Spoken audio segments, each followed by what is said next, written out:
Welcome, all you future nurses. Today, we are going to build up one of the most essential parts of your clinical toolkit, therapeutic communication. And we're going to frame it specifically to help you absolutely crush the NCLEX. Okay, let's dive right in. Here's our roadmap for today's explainer. We're going to start with the why, then get into the nuts and bolts, and finally give you some practical tools, all designed to get you from foundational concepts to real-world application.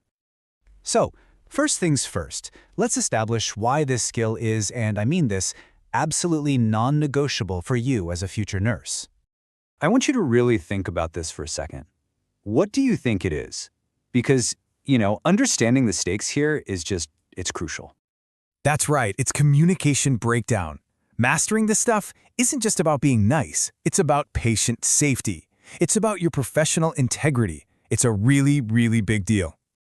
So with that in mind, let's move on and see how this all builds. We're going to break down the fundamental process of how communication actually works. Communication happens on a few different levels.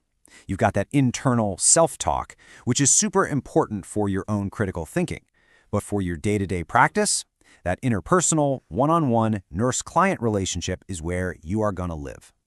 And this just brilliantly illustrates the flow of any interaction. I want you to notice that feedback is the final and most essential step. It's how you make sure your message was actually received the way you intended it. Without it, you're just hoping for the best. So here's a crucial point. Communication is so much more than just words. Let's explore the two channels you're pretty much always using.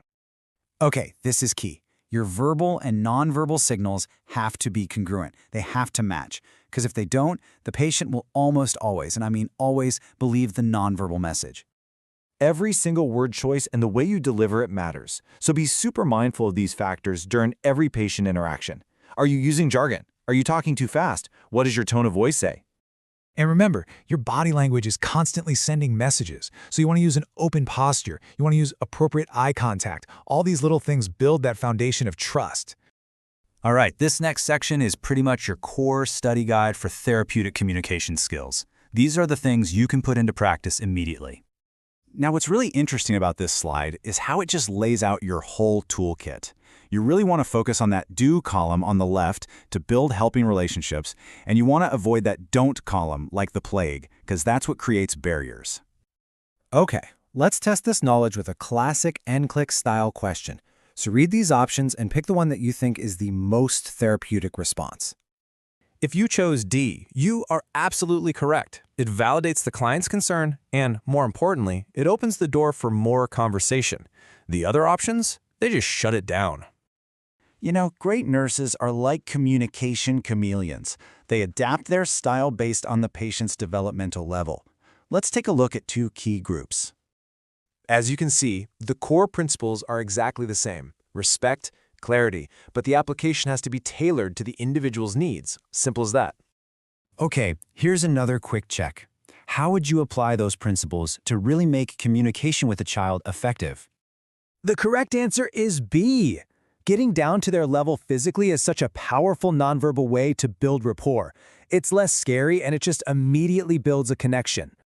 All right, let's sharpen those test-taking skills with a final rapid-fire review section. You ready?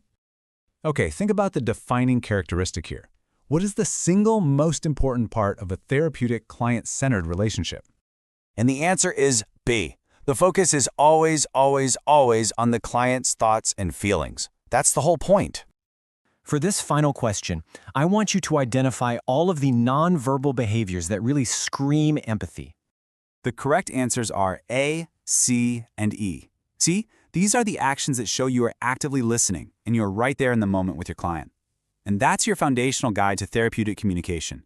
Mastering these skills is not just about passing your exams, it's about becoming the safe, compassionate, and effective nurse that your future patients truly deserve.